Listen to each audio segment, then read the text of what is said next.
Society کے ساتھ مشترکہ تعاون کے ایک سمجھوتے پر دستخط کیے ہیں، جس کی روح سے حمد میڈیکل کارپوریشن 2 ملین قطری ریال کی مادی امداد وصول کرے گی، جسے کورونا وائرس سے ان متاثر ہونے والوں کے علاج میں استعمال کیا جائے گا جو حمد میڈیکل کارپوریشن کے مختلف ہیلتھ کیئر فیکلٹیز میں زیر علاج ہیں۔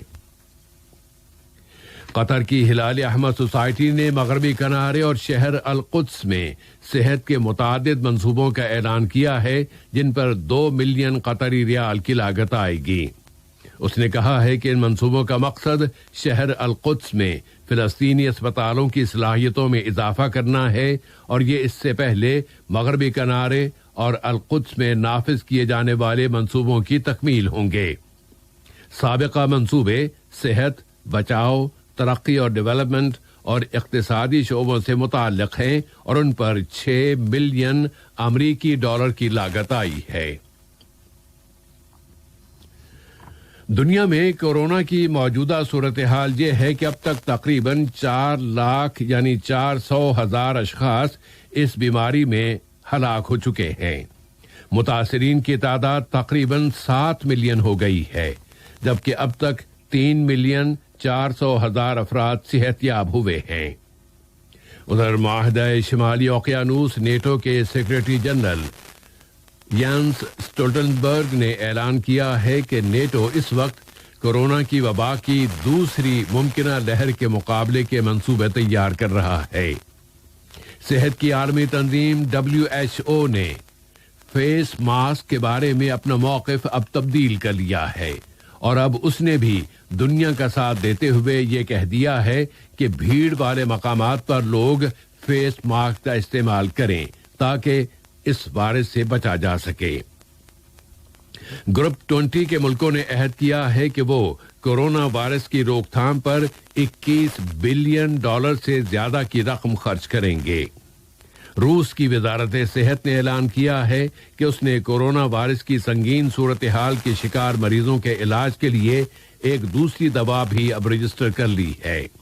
اس نئی دوا کا ٹریڈ نیم ایلسیرا ہے، اور اس کے ذریعے اس بیماری کی شدت کے شکار مریضوں کا علاج کیا جا سکتا ہے۔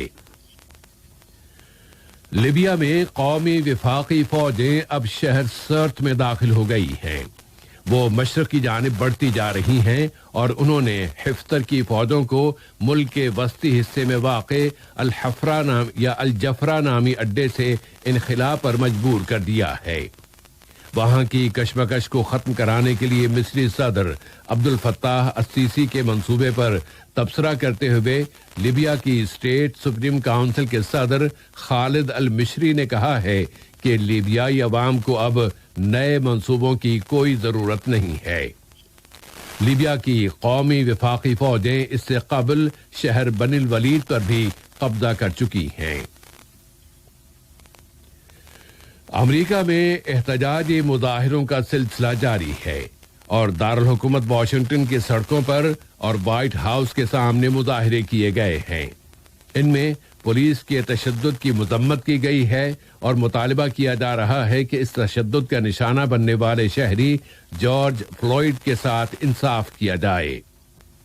ادھر امریکی صدر ٹرمپ نے ان ریاستوں کے حکام سے جن میں تشدد اب بھی جاری ہے کہا ہے کہ وہ نیشنل گارڈ فورسز کو بلا کر سڑکوں پر اپنا کنٹرول بحال کریں، اور کسی کو بھی لوٹ مار اور دکانوں میں تخریب کاری کی اجازت نہ دیں۔ لندن اور دنیا کے کئی دوسرے شہروں میں بھی مظاہرے کیے گئے ہیں۔ آج کا یہ نشریہ ختم ہونے سے قبل اہم خبروں کا خلاصہ ایک مرتبہ پھر سماعت فرما لیجیے۔